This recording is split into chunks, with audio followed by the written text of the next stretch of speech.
Hello,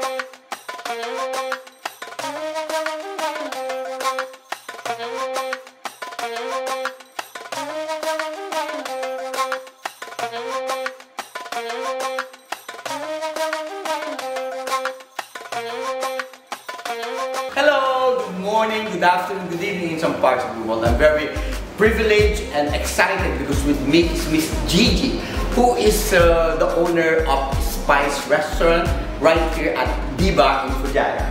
Kumusta po? How are you?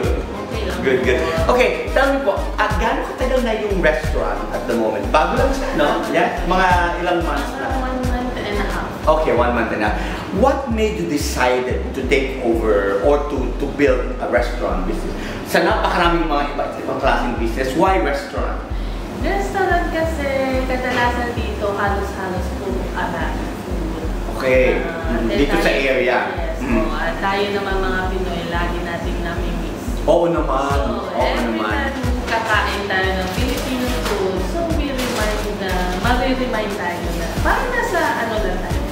Oo, yes. That's good. So far, kayo lang ba ang Filipino restaurant in the area or meron iba? In this area, Diba? Okay. Yes po, kami. Okay. So before meron. Okay, yung nagsarado na yun. Okay. Wow, that's it. So yung mga taga-Diba and of course yung mga near this place, kung kailangan nyo ng Filipino food, of course, dito. Okay, alam nyo, ang dami nating food when it comes to Filipino foods, diba? What is your specialty? Specialty po namin is sisig. Sisig, okay. Lumi. Yan Okay. po laging nire-request. Yan palagi na request, yan. Ako natikman ko yung bobs kanina, ang sarap ha. And of course, meron din kare-kare, right? Meron tayong pansit, you know? At saka meron pang kakaiba yung upo na may sardinas.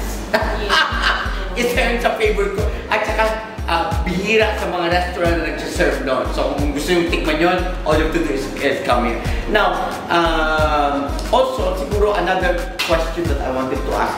Aside from the Filipino restaurant, meron pa ba kayong ibang business dito sa area? Yes po. Meron po kaming rent-a-car. Okay. With driver. Okay. Right. So, kung sino nangangailangan ng cars, tapos kailangan din ng driver, all they have to do is get in touch with... Anong pangalan ng rent-a-car niyo? It's Algaide Rent-a-car. Algaide Rent-a-Car, okay. And actually, andito po kami since the other day sa Diba, and we did visit where the rent-a-car is, which is at the Oceanic Hotel, right? That's of course in the middle of Diba. Right. Now, overall po, gaano na kayo katagal sa UAE? I'm here already like 11 years. 11 years? Yes. Hindi tayo nagkakalayo. 15 ako at 11. Dito ka lang talaga. So from the Philippines, diretso ka na ng Diba. Hindi ka dumaan ng Dubai or Sharjah. That na muna ako. That na, okay. Yeah, several years. Tapos, Okay. because of this restaurant, kaya ako nag-transfer din. Ng Diba. Oh, that's nice.